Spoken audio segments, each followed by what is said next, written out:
नमस्कार, स्वागत है आपका। आप देख रहे हैं द न्यूज और मैं रानी गुप्ता आपके साथ। लगातार जांच एजेंसियों की कार्रवाई जो है वो भ्रष्टाचार के खिलाफ चल रही है। इस बीच ममता बनर्जी ने जांच एजेंसी की इस कार्रवाई को लेकर के बड़ा बयान दे दिया है। आपको बता दें कि ममता बनर्जी का यह कहना है कि अगर मुझे ईडी गिरफ्तार करती है तो मैं जेल तोड़ करके बाहर आ जाऊंगी। इसी के साथ ही उन्होंने झारखंड के पूर्व मुख्यमंत्री हेमंत सोरेन के गिरफ्तारी को लेकर के भी बयान दिया और उनका कहना है कि ये जो गिरफ्तारियां हो रही है वो सिर्फ और सिर्फ राजनीतिक बदले की भावना से हो रही है। आपको बता दें, दरअसल आज से ममता बनर्जी ने 48 घंटे का धरना प्रदर्शन शुरू कर दिया है। दरअसल केंद्र से बकाया को लेकर के ये प्रदर्शन ममता बनर्जी के द्वारा किया जा रहा है। आपको बता दें कि बुधवार को झारखंड के मुख्यमंत्री पद से इस्तीफा देते ही हेमंत सोरेन को ईडी ने गिरफ्तार कर लिया है। उनके 24 घंटे बीतने से पहले बंगाल की मुख्यमंत्री ममता बनर्जी ने चेतावनी भरे लहजे में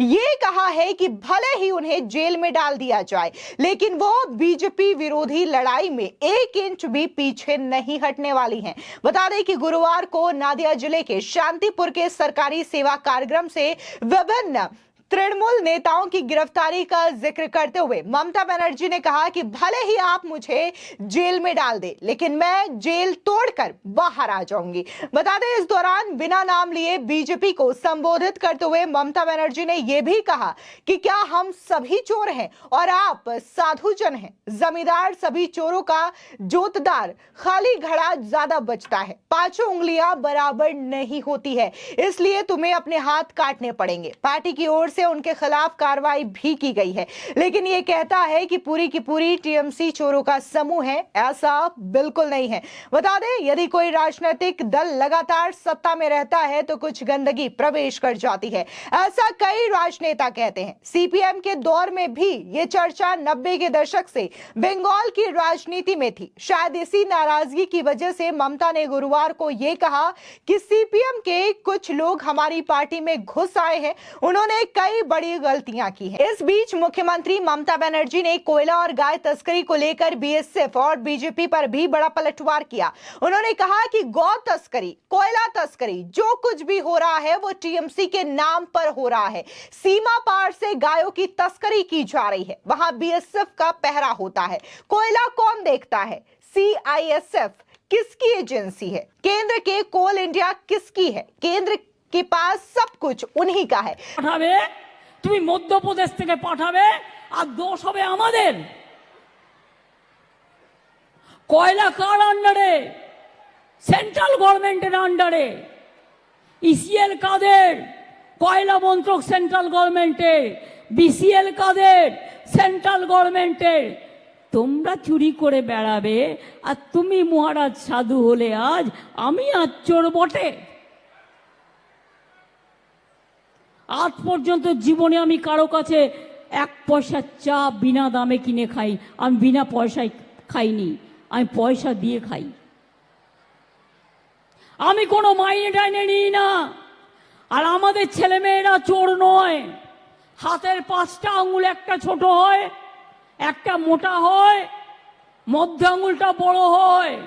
মনে রাখবেন, এত বড় সরকার, এত বড় দল, সিপিএমেরও কিছু লোক ঢুকেছিল আমাদের সাথে, কংগ্রেসেরও।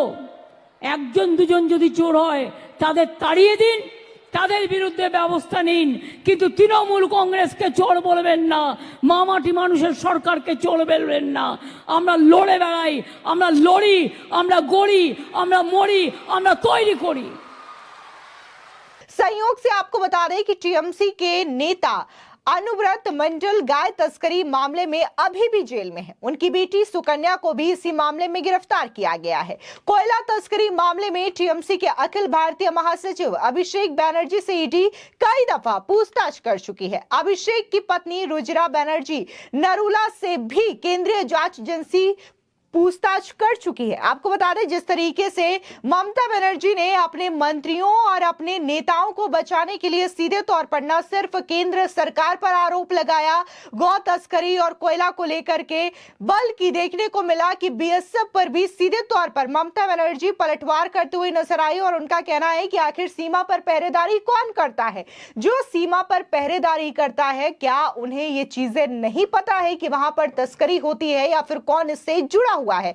आपको बता दें, वहीं दूसरी ओर झारखंड के पूर्व मुख्यमंत्री और झारखंड मुक्ति मोर्चा के नेता हेमंत सोरेन की गिरफ्तारी को लेकर पश्चिम बंगाल की सीएम ममता बनर्जी बीजेपी को पहले से ही घेरती आई हैं। दरअसल उन्होंने शुक्रवार को अपनी माइक्रो ब्लॉगिंग मंच एक्स पर यह कहा कि मैं ताकतवर आदिवासी नेता हेमंत सोरेन की नाजायज गिरफ्तारी की कड़ी निंदा करती हूं। यह बदले की भावना से जुड़ा घटनाक्रम है, जिसके पीछे बीजेपी समर्थित केंद्रीय जांच एजेंसियां हैं।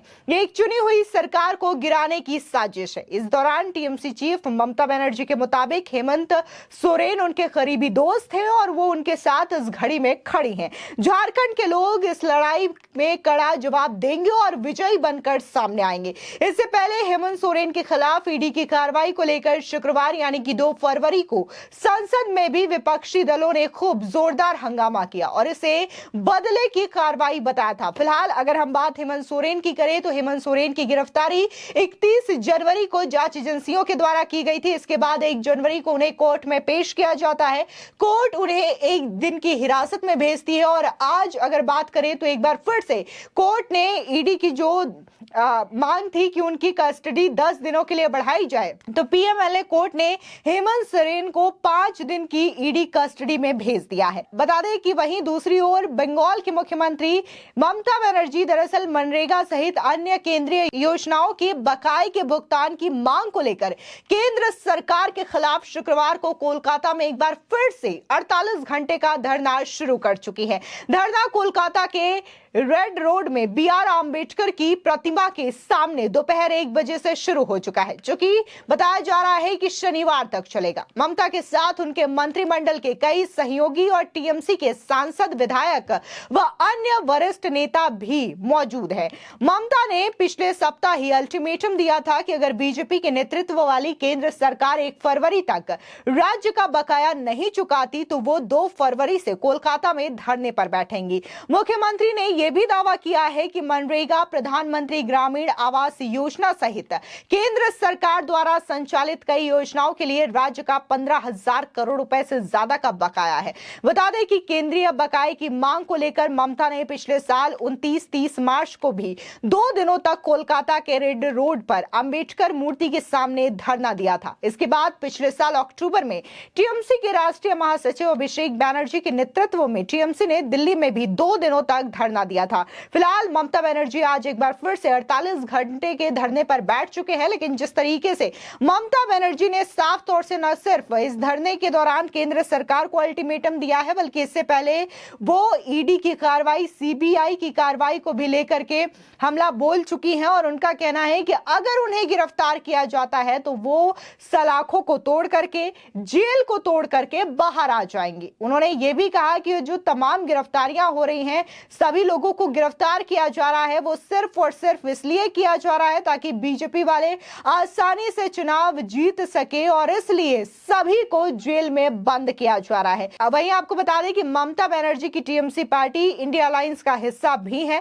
हालांकि सीट बंटवारे को लेकर के आपस में खिटपिट की खबरें भी सामने आ रही है, क्योंकि ममता बनर्जी ने साफ तौर से पश्चिम बंगाल में कांग्रेस पार्टी को मात्र 2 लोकसभा सीट देने की बात कही और उन्होंने ये भी कहा कि आपको अगर हमारे साथ राज्य में चुनाव लड़ना है तो आपको सीपीआईएम का साथ छोड़ना पड़ेगा। जिसके बाद कांग्रेस के नेताओं के द्वारा यह कहा कि हमें भीख नहीं चाहिए, ममता बनर्जी हमें 2 सीट क्यों दे रही हैं। जिसके बाद साफ तौर से ये खबरें आ रही हैं सामने कि ममता बनर्जी अब पश्चिम बंगाल में अकेले ही लोकसभा का चुनाव लड़ेंगी और जो दमखम भरा जा रहा था कि केंद्र से मोदी सरकार को हटाने के लिए इंडिया अलायंस का गठन हुआ है, तो इंडिया अलायंस बिखरती हुई भी नजर आ रही है। फिलहाल जांच एजेंसी की जो कार्रवाई है लगातार तमाम लोगों के खिलाफ जारी है, चाहे फिर वो कोयला घोटाला हो, तस्करी घोटाला हो या फिर शराब घोटाला, जमीन घोटाला, कैसे सेना की जमीनें तक हड़प ली जाती है, इन तमाम चीजों को लेकर के लगातार जांच एजेंसियों की कार्रवाई चल रही है